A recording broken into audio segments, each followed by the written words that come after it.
In this video, I'm going to show you how to fix a JavaScript error occurred in the main process with Discord. So if you have that issue, then you want to make sure to watch this video all the way until the end because this will actually fix the issue. Now, first of all, you want to go to the home screen and you want to make sure that Discord is not running in the background. So if you see the Discord icon right there, you want to click on quit Discord and it's gone. Okay, so make sure that Discord is not running in the background.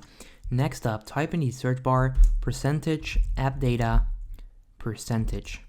Next up, click on open right there, and then you want to find the Discord file. You want to select it, right click, and then click on delete. So once again, go to the search bar %appdata %, and then delete that file. Now once that's done, you want to close the tab and you want to go to this bar again and do %local app data %. Then once again open that file and you can see where this is going.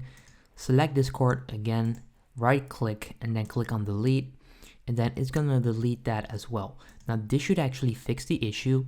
You can then go back to discordapp.com/download and you should be able to download the app. Okay, so click right there on download now, and that should fix this issue.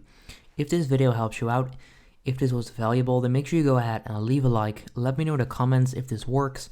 If not, I'll try to fix it. Subscribe to the channel for more, and then I'll see you in the next video. Peace out.